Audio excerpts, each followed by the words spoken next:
हम लोग आगे की ओर बढ़ते हैं और क्लास को हम लोग स्टार्ट करते हैं। जैसा कि आप लोगों को पता होगा कि क्लास जो है वो आप लोगों का यहाँ पे चलने वाला है मेजर पेपर मैथ्स का, ठीक है। मेजर 1 होगा और ये आपका मैथ्स पेपर है, ठीक है। आप लोगों को पता होगा सेशंस क्या है आपका, ये सेमेस्टर 1 और सेशन है आपका 2025 से 29, ठीक है।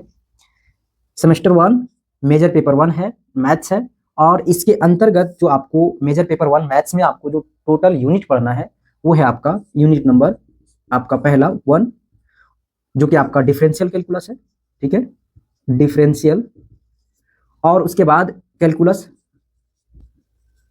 ठीक है।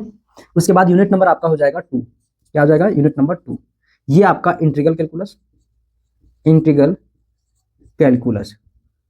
इसके अंदर भी बहुत सारे टॉपिक है और उस टॉपिक के ऊपर हम बात करने वाले हैं। तो पैसेंस पूर्वक आपको कंटिन्यू हमारे साथ बने रहना है, क्लास को बीच से लीव नहीं करना है ना। आप लोगों को पूरे क्लास को वॉच करना है।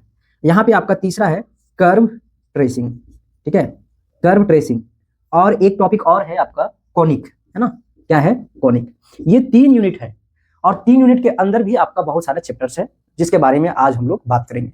लेकिन उससे पहले ये आपका फर्स्ट क्लास है तो हम आपको कुछ इंपॉर्टेंट पॉइंट को हम नोट करा रहे हैं जिसको आपको एनी हाउ करना ही करना है।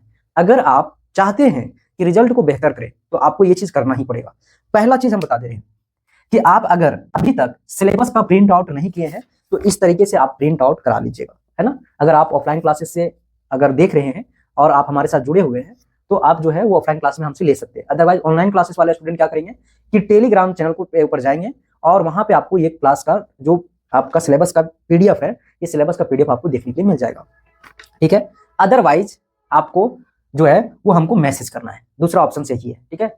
और आपको सबसे पहले इसको क्या करना है, प्रिंट आउट निकाल लेना है, ठीक है। जैसे ही इसको प्रिंट आउट निकालिएगा तो इसमें आपको सारा सिलेबस मिल जाएगा कि किस यूनिट के अंतर्गत क्या पढ़ना है ना। हालांकि आप लोग पहले से क्लास कहीं कर रहे होंगे या फिर आप लोग कर रहे हैं या मेरे पास ही कर रहे होंगे तो आपके पास ये सिलेबस जरूर होगा। तो ये सिलेबस का प्रिंट आउट करा लीजिएगा और ये आप लोग अपने पास रख लीजिएगा। इसके बाद सिलेबस के बाद आपको क्या करना है, एक 30 रुपये का आपको कॉपी परचेज करना है, मात्र 30 रुपये का, 30 से ज्यादा का नहीं परचेज करना है।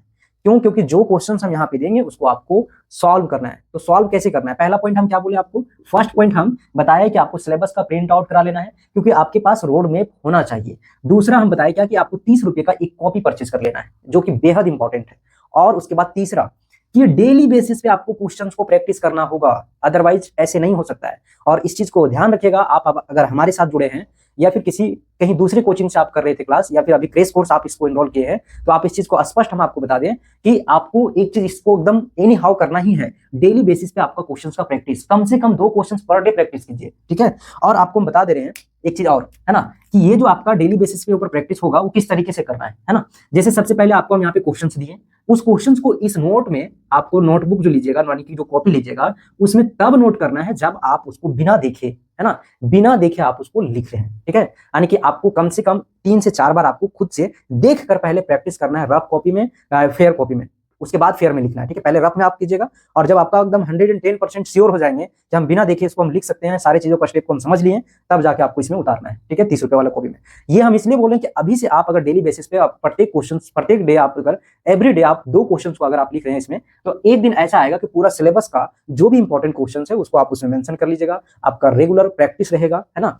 तो आप जब उस टाइम लास्ट में जब एग्जाम डेट आएगा और उस टाइम जब आप प्रैक्टिस कीजिएगा तो आपको जो है वो बहुत ही हेल्प होने वाला है और रिजल्ट बेहतर भी होगा, ठीक है। रिजल्ट बनाना है तो आपको थोड़ा बहुत तो स्ट्रगल करना ही पड़ेगा, है ना। आप सोचिएगा कि हम इसको क्यों लिखें, एक बार तो कॉपी में लिखा हुआ है, इसको हम टिक लगा देते हैं, हो जाएगा मेरा, ऐसा नहीं करना है। आपको प्रॉपर वे में लिख कर प्रैक्टिस करके आपको फाइनल करके आपको एक कॉपी में लिख लेना है और उसके बाद उसको कंफर्म करके आपको छोड़ देना है, ठीक है। बस 2 चीज आप लोग जरूर सीखिएगा, हम पहले ही बोले रेगुलर क्लास में रहना है और दूसरा आपको जो हम बोल रहे हैं उसको आपको एनी हाउ फॉलो करना है।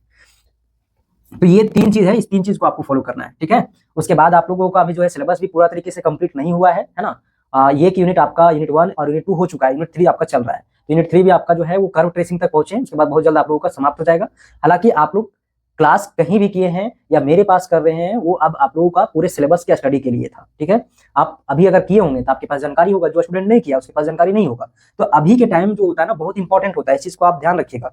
लास्ट में अगर आप अपना एफर्ट को जो है वो लो कर दीजिएगा तो आपका रिजल्ट गड़बड़ हो जाएगा, यानी कि रिजल्ट अच्छा नहीं बन पाएगा। और अगर आप लास्ट में बरकरार हैं, पहले जैसे शुरू स्टार्टिंग डे 1 में जो आपका एनर्जी था, क्लास में आपका जो एफर्ट था, वही आपका एफर्ट अभी भी है, तो आप इस चीज को ध्यान रखिएगा कि रिजल्ट 110% श्योर रहिए कि बेहतर ही होगा। तो लास्ट टाइम को बचाना और लास्ट टाइम में आपको जो है वो अपने एनर्जी को बरकरार रखना है ना, उसी तरीके से इंटरेस्ट दिखाना जिस तरीके से आप पहले क्लास में थे, है ना। तो आपको यहाँ पे अपना जो रेगुलरिटी है उसको मेंटेन करना होगा, डिसिप्लिन को आपको थोड़ा सा अनुशासित होकर सारी चीजों को काम करना होगा।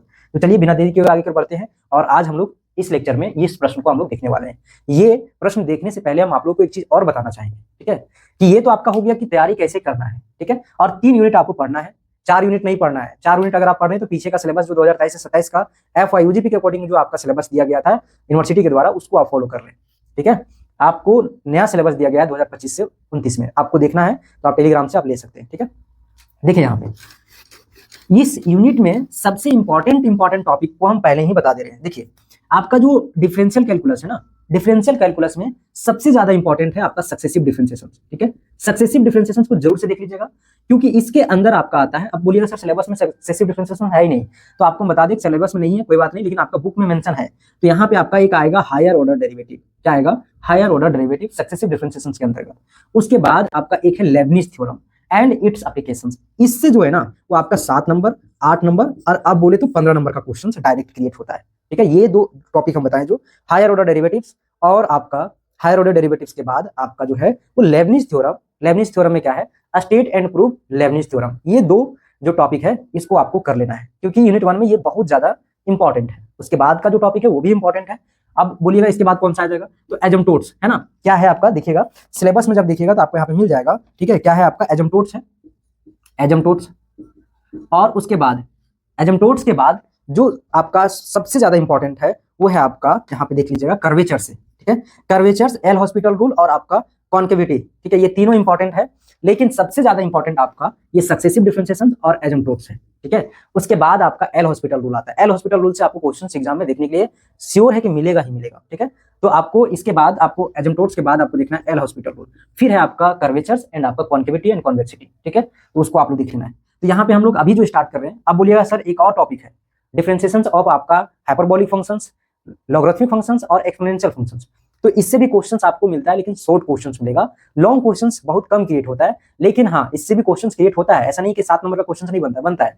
लेकिन जो सिलेबस में पढ़ाए हैं उसको आप पूरे जब क्लास में करवा रहे थे उस टाइम आप लोग देखे होंगे, क्लास में बहुत सारी चीजों को हम बहुत बारीकी से एक्सप्लेन किए हैं, तो वहां से आपको देख लेना है। अगर आपका 5 नंबर में आया तो ठीक है, नहीं आया तो ज्यादा चांसेस रहता है 1 नंबर 2 नंबर तक का आपको पूछने का, ठीक है। तो उसको आप अपने तरीके से देख लीजिएगा। लेकिन जो मोस्ट वेटेज का टॉपिक हम बोले, ज्यादा नंबर देने वाला आपका जो टॉपिक है यही टॉपिक है ना। तो चलिए बिना देरी के आगे बढ़ते हैं, और आज हम लोग इस लेक्चर में हम लोग इस क्वेश्चन को देखेंगे। ये आपका सक्सेसिव डिफरेंशिएशन